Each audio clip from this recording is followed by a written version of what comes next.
What's up, everybody, and welcome back to the Timeless Movie Podcast, episode number 2. My name is Victor Vasquez. Today is June 22nd, 2021. And in this episode, we're going to be talking about the new Pixar movie that just came out, Luca. Again, just like I'm pretty sure most of the folks that are hopefully listening on this podcast, I'm pretty sure you've seen some Pixar movie in the past before, whether it was Toy Story, Cars, Monsters, Inc., or even some of the latest new movies like Soul or Coco. Now we have a new one coming out. It actually premiered on Disney Plus. So if you do have Disney Plus, make sure to check that movie out. But I'm going to give again my general thoughts on the movie, what I thought about it. And just like I did in the last episode, the last and final question: is this movie, Luca from Pixar, a timeless movie for me? Again, just my opinions, but really want to get into the details of this movie. So let's go ahead and jump in. Luca was in my opinion, a good movie.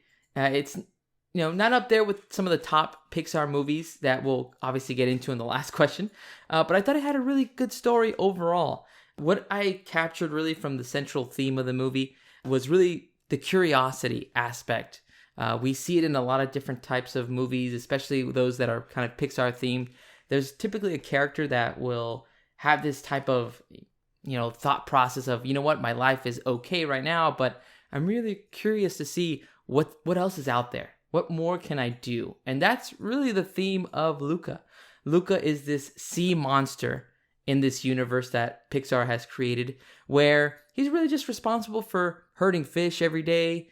Sometimes he's bored out of his mind, and he just goes through life trying to think of other scenarios of what he could be doing in life. And then all of a sudden, one day he ends up finding some type of treasure or item that he has never seen before in his life, and it ended up dropping from a boat up above in the surface. And these items were to him a treasure, but to us, when we see him on the big screen, it was actually just a wrench or a clock that just fell down from that boat that I had just mentioned earlier on. And that's kind of where that curiosity kicks in for the main character, whose name is just as the title, Luca. He ends up kind of getting a little bit more curious about, where do these items come from?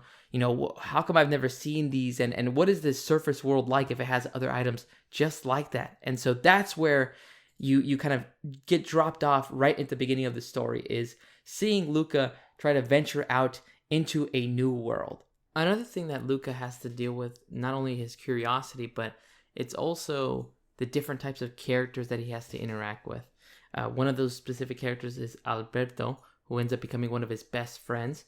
He's really that friend that ends up introducing him to the surface world, shows him everything about being a human and what things that, to Alberto seem right, but really aren't right. One good example, and spoilers for anybody that hasn't seen the movie, one of them is he tells Luca, what are those things that are shining in the sky? He says that those are all just different types of fish, and the moon is one big fish as well, just floating in the sky. Come to find out that it eventually is not true. It's actually just stars and a big rock, which is explained by the third character, the trio of friends. And that friend is Julia. She is a young girl who lives in Porto Rosso, which is the city that is currently on the coast where these sea monsters live. And she is the one that actually informs Luca of all of these different types of items, such as the stars, how you can go to school and learn different stuff, and different items like that. So Luca's interacting with all these new characters, and he's just learning all of this new stuff as time goes along. He also has to try to interact and avoid his parents. His parents throughout the movie are trying to stop him from getting to the surface world.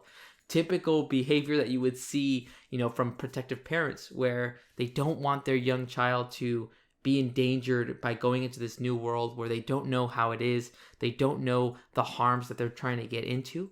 And it ends up just causing huge trouble.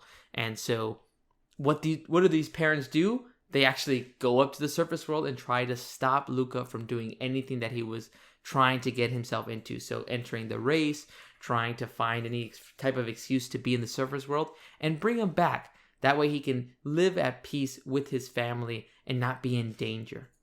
So those are some of the aspects, again, that Luca would have to deal with. And in any typical Pixar movie, or any movie in general, there's got to be an antagonist. And the antagonist in this movie, his name is Erkole. Erkole is the town bully, if you would like to call him that. He is also the multiple-time Porto Rosso Cup champion.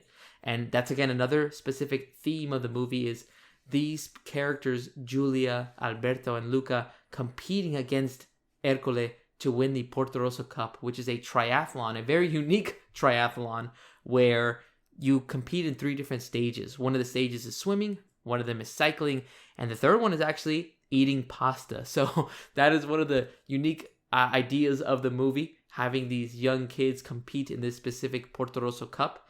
And so that's who these trio of kids, Alberto, Julia, and Luca, have to compete against. They have to try to beat up on Ercole so that he does not repeat as champion. And so that's what the main kind of overarching story that occurs as the movie goes along, how these kids become better friends. Obviously, there's going to be conflict and fallout, and then how they really come together in order to win the entire cup and beat Ercole as well as how does the city really come to accept that these aren't really humans, but these are really sea monsters. And so, don't want to obviously go into that much detail for the film.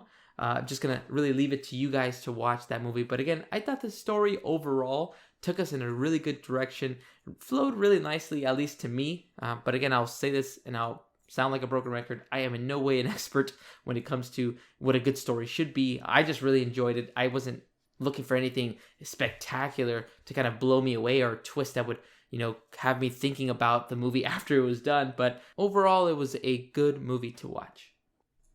Moving on, I want to cover what my favorite actor or actress was, what their performance was like. I didn't talk about them that much during the synopsis, but I really, really liked the antagonist, which was Ercole. He was voiced by Saverio Raimondo, and man, he did such a good job. Every scene he came out in, he made you want to hate Ercole. I mean, again, he was the bully. Every scene he came out, he was cocky, he was arrogant, he was obnoxious. He had these 2 guys that were almost like his henchmen, going around. Whatever he wanted, he would get. Whenever he would tell one of his henchmen to slap somebody, they would slap him. Whenever he wanted a sandwich, he would get it. But it's just the different types of interactions that Ercole would get himself into. Anytime he came out to make fun of Luca or Alberto or Julia, it was just a fun scene to watch and a great sequence. So Ercole ends up getting my favorite actor or actress performance from the entire movie. Again, I thought it was just a great job to how he presented himself as the antagonist. And just typical from my end is that, you would typically say, oh, you know what? One of these characters like Alberto was the funniest or the one that I got more attracted to. But to me, it was really Ercole. Even though he was a bad guy, I thought everything he did was just so ridiculous. Which actually leads me to my favorite scene of the movie. One of the scenes was during a little montage when the trio of kids, Alberto, Luca, and Julia, are practicing for the Porto Rosso Cup. Like I mentioned, from this specific team, Luca was in charge of cycling around the city. So he had to learn not only how to bike, but had to understand the course as well. And as he's riding his bike, Ercole comes in riding his own bike. He says some type of silly comment to Luca, and then he rides off. But it's the way he rides off that I thought was hilarious. The animation team at Pixar always does a really good job, but Ercole had this, this tracksuit or this jumpsuit that he would use for biking. And you could just see as he pedals off, he's exaggerating every single pedal. His hips are moving side to side as he rode away. It just caught me completely off guard. And I was laughing when I saw that part. I know, again, it's just, this might not be the funniest scene of the entire movie or in any other movie, but it caught me off guard and I laughed and I chuckled on that specific scene. But it's just hilarious. So if you ever do see it, check out that scene where he's just pedaling, and he pedals actually the same way when he's in the Porto Rosso Cup, when it's actually the final, stage of the cycling portion of the cup. You can see him pedaling the exact same way that he pedaled in this scene as well. So good job for the animation team by Pixar. And it's just, again, goes to show you that the bad guy can also put on such a great performance in any specific movie. I also want to move on and talk about the music or the sound of the film. Again, I want to point it out, I am not a movie expert or a music expert, so everything that I'm saying on this podcast is probably just complete BS. But I did want to say that I enjoyed how they incorporated different sounds and themes that are associated with Italy. A perfect example of that was the music that they would actually play during different montages of Alberto and Luca when they first start imagining and being curious about their Vespa. how they're going to own one, where they're going to venture off to. And you could hear some of these songs that are being played, again, themes of Italy, where you can hear Italian pop songs, as well as themes from Italian opera, all these different types of aspects. Again, I'm not surprised that Pixar would do this. They do their movies right.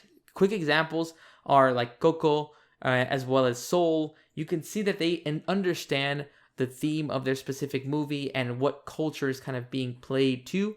And so they try to find music that's going to be accurate to what they're trying to represent. And so I thought they did an excellent job with the music throughout the film. It's hard to, again, to base it off of. I'm no expert in Italian themed music, but again, I thought they did a really good job throughout the film to incorporate those types of pieces. All right, final two questions that I like to ask myself is, would I watch this movie again? This one was a super tough one. I would actually say no, with a little caveat. I wouldn't put it on, but again, if it was on TV and there was, maybe my girlfriend wanted to watch it again, or if my family member, like a sister, wanted to watch it, I wouldn't mind watching it again. I thought it was a good overall movie with a good story and good characters. Again, Erkole being the one aspect that I really enjoyed when he was in. But that would be really my only caveat. It wouldn't be myself putting it on like, hey, today I'm going to watch Luca. I don't think I can see myself doing that, so I wouldn't watch it again. And I'm pretty sure you know what my next answer is going to be about. Is this movie timeless? And again, it was something that I was kind of debating on. Okay, could this be timeless? But in my opinion, I don't think this movie is timeless for me. I don't see myself putting in the hour and 40 minutes or hour and 50 minutes, however long the movie was, to watch it again. I would actually prefer to watch another Pixar movie. Another movie that is timeless to me is like Toy Story or Coco. Or even The Incredibles. Those movies are just, timeless to me. Even I was actually even debating this in my own mind, thinking as I was, going through some thoughts about the movie. I actually even think I would watch Soul before I would watch Luca again. I thought Soul was just a great movie as well. Especially the theme. I think it just almost it affected me a lot more than the theme on this one. Obviously, it's great to see how specific curiosities can get you to certain places, but again, I would rather watch a few other Pixar movies before Luca. Not taking anything away from the film, because I enjoyed watching it. At no point was I bored, but I think after watching it once, I think that's good enough for me. All right, everybody, that is all I wanted to cover on this episode of the Timeless Movie Podcast. Again, those are my thoughts on what I ended up kind of coming up with as I watched the film Luca. Again, just giving and rehashing some of the thoughts. It is a good movie and a good story. Not timeless for me, but again, it could be timeless for you. And if it is, let me know why. Put it down in the comments below what you thought about the movie. I'd love to hear about it. Go ahead and post it down in the comments below of this video. I want to hear, okay, what do you think makes this movie timeless? Why did you enjoy it? Who was your favorite character? What about the music that you listened to? Tell me all about it. I'd love to hear it and interact with you guys. Again, let me know if you have any other questions or comments. Put those down below or reach out to me on the email that is currently in the description. If you like this video, guys, make sure to hit the like button and subscribe. I would really appreciate it. But again, thank you so much for listening, guys. My name is Victor Vasquez. This has been episode 2 of the Timeless Movie Podcast, where we covered Luca.